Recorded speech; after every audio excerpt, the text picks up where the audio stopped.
It's my great pleasure to welcome you and to introduce you to the writer of our production and really the person who conceived of this whole idea. I'm going to turn it over to him. This is Dr. Brian Halstos.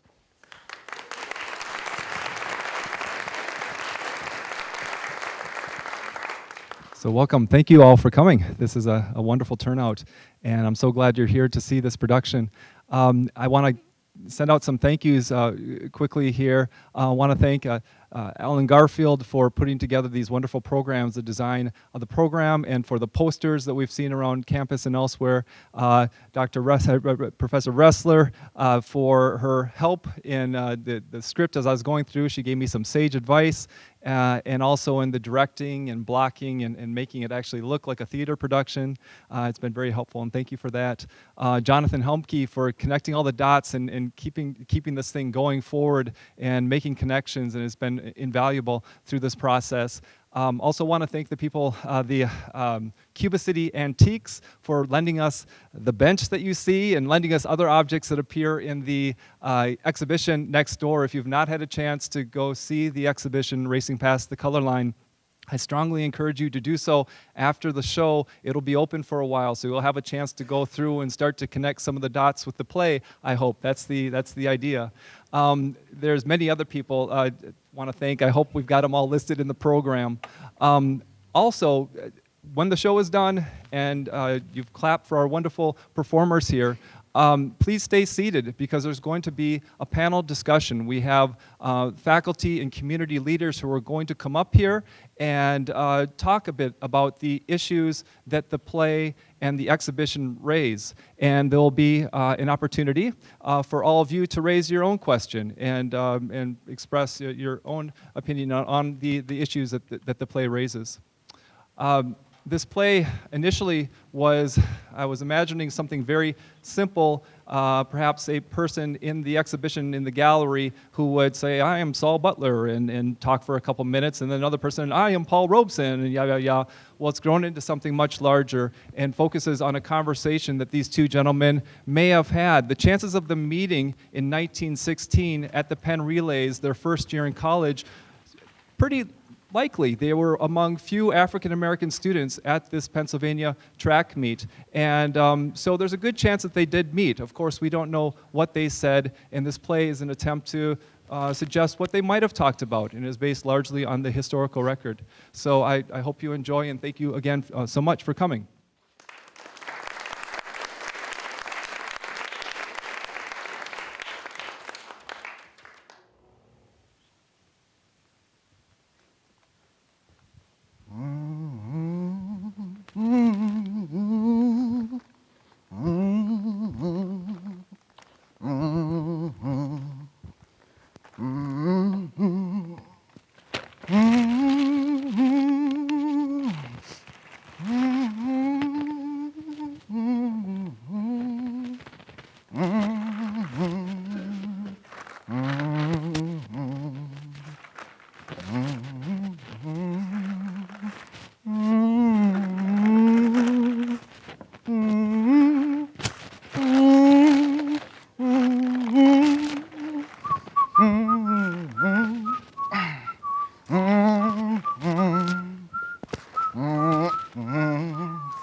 Excuse me, sir.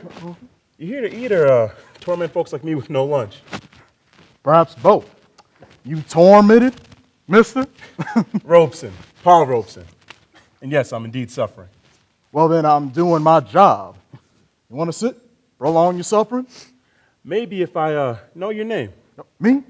I'm Saul Butler, Dubuque College. Why don't you sit? I might just share a bite. Why, thank you, Mr. Butler. Now, from where'd you say? Dubuque, Iowa. Dubuque, Iowa. Along the Mississippi. Might as well be the Nile for all I know about Iowa. Africa, Iowa, both as distant and exotic as the other. One, proud motherland of Negroes. The other, motherland of natives with a paler hue. Their motivations even more mysterious. How'd you end up in a river showboat town like Iowa, like Dubuque? I mean, Do Negroes even live in Iowa? I do. How'd you end up there? I run so fast, Mr. Robeson. So fast that those white folks in Dubuque couldn't even see my color. All they could see is a man, bringing them glory on the gridiron and medals on the track field. They let me in their college before I slowed down enough to see they let in a black man. And as soon as I got in, I locked the doors, in case they changed their mind. But let me tell you this here honorary white boy is bringing them more victory and glory than any other white boy in that school's history. That's quite a feat, Mr. Butler. Saul. Saul from Dubuque. Never would have guessed you're a white man from Iowa. The times are changing, Mr. Robeson. Paul, please. Paul, white folks are changing. Slowly, I think. Only a matter of time before they recognize that us colored folks are just as hard working. More hardworking. They might even realize that. And when they do, they'll start forgetting about all this nonsense spreading about. I've got this white chum, and I don't use that word lightly. There's this boy, Joe. He's a real go-getter. He told me he went to see that big moving picture, what was it called? That Birth of a Nation. You heard that one? Of course I know that cursed picture. Yeah, so Joe goes to the picture house and sees all that stuff about black men chasing down white. Know what that picture's about, right? Making the Negro look like some kind of beast. Or a fool. That too. So Joe, he walks right out, right in the middle. Doesn't believe them lies. Doesn't like what he sees, just like a colored man. In fact, he told me he went to the counter and asked for his nickel back. Did they give it to him? I don't know. But I do know he can't be the only white man that feels like that.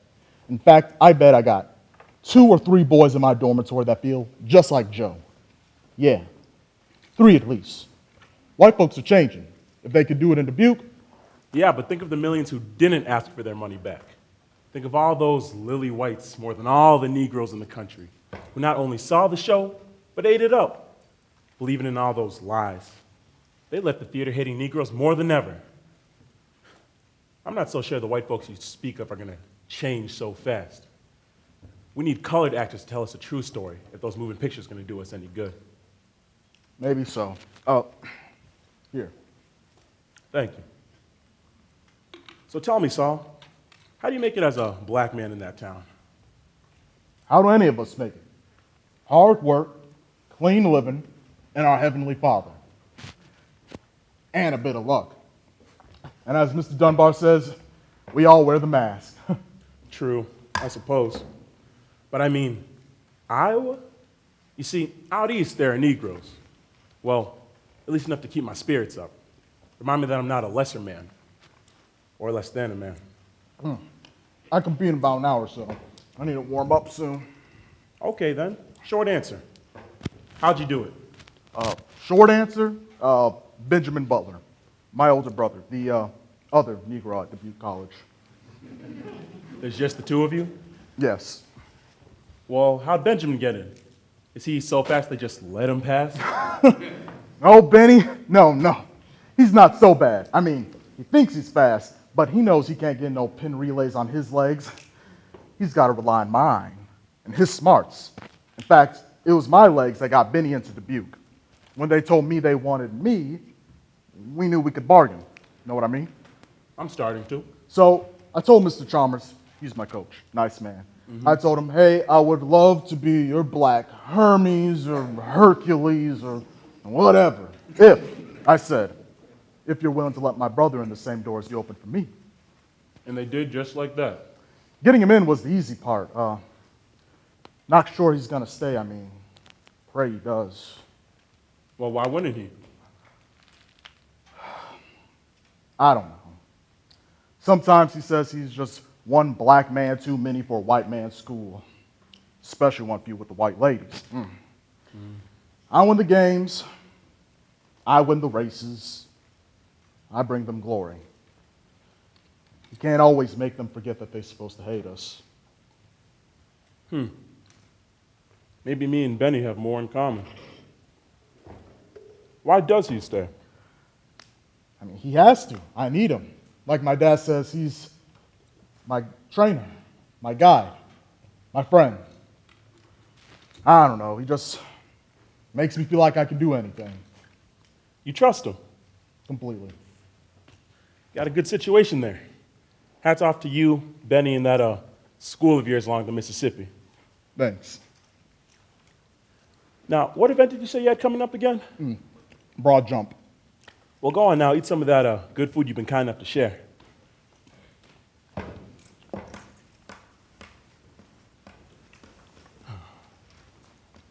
And Oh, so what about you? excuse me? Are there other Negroes that, I didn't believe you said where you were at. Rutgers. Oh, Rutgers College. And no, I'm the only Negro. Rutgers, in New Jersey. And you're the only one. Huh. I thought more of our people would have moved east since the war started. That may be, Saul. But you see, white folks aren't exactly opening up their arms to us. Why? They opened them for you? I mean, you don't look so fast. No, it's not my legs, it's my brains. Test scores got me in the door. Well, there you go, sir. Taking up the mantle of Booker T. Washington himself. May he rest in eternal peace. Whoa, hold on there. You have Mr. Washington rolling over in his grave. I'm not so much about uplift these days. I'm just trying to survive. Can't bear the burden of a race, man. And that's what we are, Paul. Like it or not, we're racemen. You know as well as I do that our race needs men like us to show whites that we're every bit as capable. More capable, Mr. Butler. And I do believe you've been speaking with my father. You sound just like him sermonizing me. Well, don't you agree? I don't know. I mean, my head does, but let's just say I have my doubts. Doubts about what Pop has groomed me to be. What's that? Perfect? I mean, you're in the Penn Relays. Must be a fine athlete. You're in school. You're getting good grades. Pop must be proud. Like mine is. That he is, Saul. Of that, there's no doubt. You see, that's the problem. You may not understand, but my father grew up in slavery. I do understand. Mine too. You've come a long way. Can you doubt that? A long way indeed.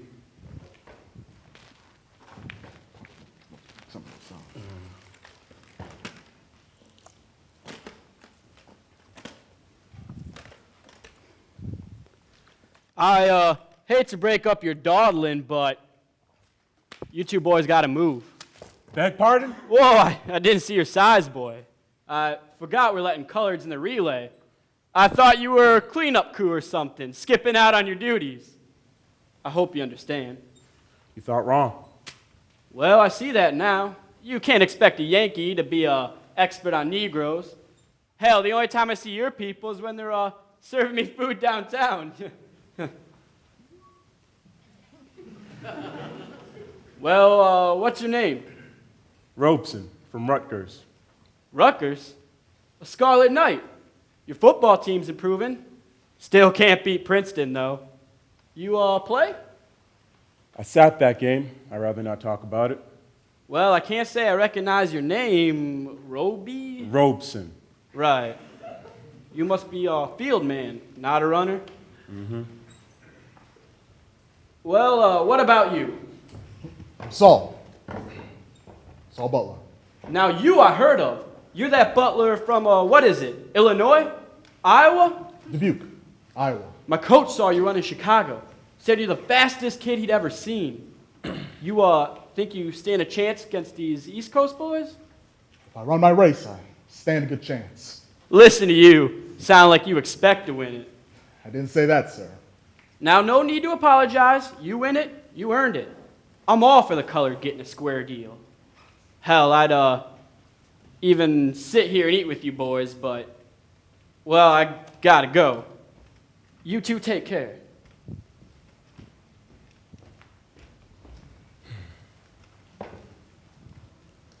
Saul, you ever felt like that song, Motherless Child? What do you mean? I mean, Have you ever been somewhere where everybody treats you like your life meant nothing? Oh, I've been hated. Plenty of teams hated me. Rooters showering all type of bile.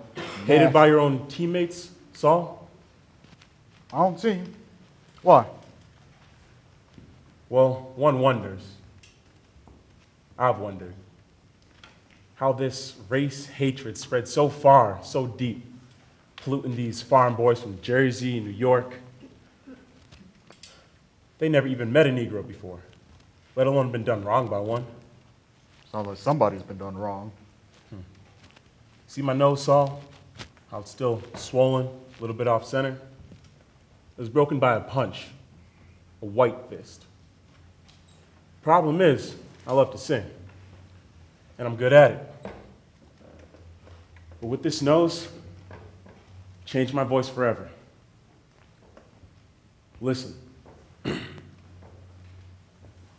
Sometimes I feel like a motherless child, a long way from home. It's unfamiliar. Your voice is marvelous. It no longer sounds like mine. I may never perform again. Well, at least for pay. And all thanks to white man's football. At Rutgers? I tried out for the team. The white boys, they didn't want me there, so they beat me mercilessly. One breaks my nose, another pops my shoulder out of joint, and others just make it clear I'm not wanted. So, you quit? If only it were that easy, Saul. You see, my father stepped in. Well, his representative, my older brother Bill. So there I am, laid out in bed. 10 days nursing my injuries, my pride. I was set on quitting the team, maybe even school. And then Bill appears. And he reminds me, like Pop says, the whites will always take away what you give them. You can quit, he says, but you make it that much tougher for the next Negro to cross the color line at that school. And that was it. I had no choice. Can't ever let my father down or forget about the race. So, the beatings continued? They would have if I continued to play nice. See, these boys went from the South where a black man can't so much as raise his eyebrow in his defense. So I went to the next scrimmage, ready to do whatever it took to make the team and maintain my pride There you go. and skin. So what happened? So after one play, one of these boys comes over and steps on my hand. What? This hand. Metal cleats ripped the fingernails clean off, but somehow the bones held. But let me tell you, something else inside me snapped, and I saw red. Somehow I made it to the next snap, and I burst across that line. Where 3 lads my side were running interference, with this arm, I knock him down. Then, I grab the back, and in one motion, I hoist him up over my head. Him whimpering feebly, his fight scared off. And in that instant, before I break him in two, I look around, and I see the look in their eyes. You ever seen kittens playing around, Saul? Acting all fierce like they're gonna rule the lion pack one day. Then mom cat comes along and grabs them up by the scruff of their neck. Kitten's eyes all big, their fight scared off. Well, that was them, kittens. And me, I was mama cat. I was mama cat. Call it fear, call it respect, but in that moment, I knew they would never, ever lay an unkind hand on me again. So there I stood, triumphant. And you know what? My rage evaporated. Then, like a plea of mercy to spare those boys any further shame, Coach Sanford calls from the sidelines and says, "Robeson, you made the team." So I put that boy down.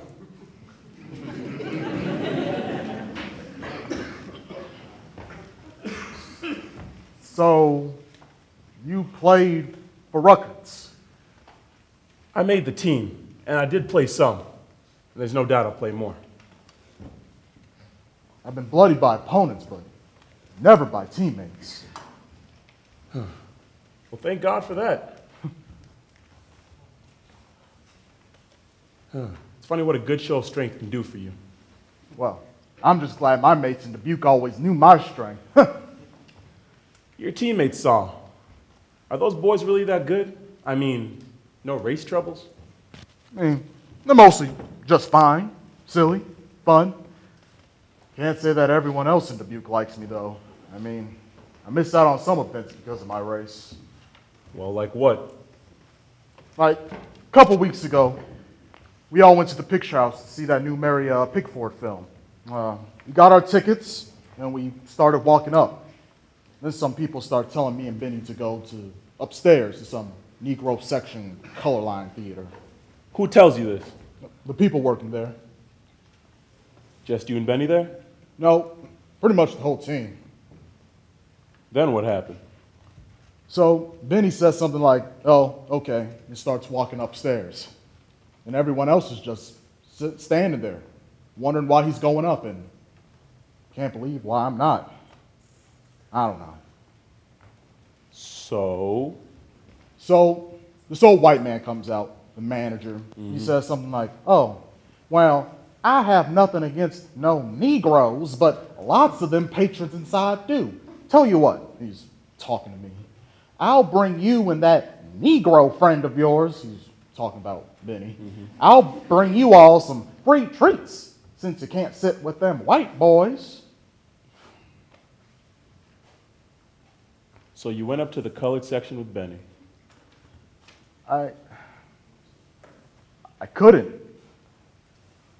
I said something like, "Thank you, sir," and turned around and left. And by yourself? No, Joe came with and another friend too. And Benny stayed? Far as I know, come back later in a bad mood. Think he was mad at me. We didn't talk about it. Well, who was right? What? Did you do right by leaving or Benny by staying? I mean, he did see the moving picture. And Mary Pickford is always good. I guess I did right by me. I mean, I could tell you who did wrong. And that was neither of us. True, I suppose. But you missed the picture and you didn't have to. I couldn't sit with my team. And besides, they probably sit us up so high, probably couldn't even see the screen. Point is, you missed the picture. Point is, a man's got to respect himself. You said it yourself. Those moving pictures can't do us any good. It's not about respect, Saul. You said these white folks are changing. Can't see the change if you don't stick around long enough. Can't see Mary Pickford either. Nah, I don't want to see her if I can't sit with my team. Your teammates, Saul, have you ever been benched? You know, opposing team refuses to play against a Negro? Now that, yes, that's one of the reasons why I left Kansas to run and play ball at Rock Island. But not in Dubuque, though. Coach Chalmers said that'll never happen. He actually said that? Yeah, he must have read the book that me and Benny wrote. Wait, a book? Yeah, got published and everything. It was supposed to get us into Harvard. Huh. What was it about? My high school athletics, what it takes to succeed. The journey of a race, man. Yeah, I guess so. So that coach of yours, Chalmers? yeah, he actually read it? Gave him a copy. He said he read it. And about your leaving Kansas? He's no fool. He'll know I'll leave if they let in race prejudice like Kansas in, besides all the hitting and yelling. So you would really leave Dubuque if they benched you? Well, I mean an opposing team told them to. Yeah. Yeah, I probably would. Huh. But what if Benny said no? Remember, Benny's on the fence about school anyway. Ooh, speaking about Benny, better go find him. Need to start warming up. Oh, yeah. What event are you supposed to place in again? The broad jump, you said? If I take off with proper form, I should stand a good chance. I would be prepping for the Olympics if it wasn't for that war going on overseas. Well, indeed. I hope you get the jump you're looking for. Thanks. I'll be looking for your name on the leaderboard. What event for you? Don't waste your time. I'm here to meet upcoming rising racemen like yourself. And, the ladies. But if you must know, I compete in throws. Well then, I'll prepare to duck if I see you on the field, Robeson and Rutgers. It's been a pleasure, Dubuque Tormentor. Maybe our paths will cross again. Perhaps on the gridiron? Perhaps. But if so, tell your white chums to take it easy on me. Hey, tells yours, I have no intention on joining their team. Take care, Saul. Bye, Paul.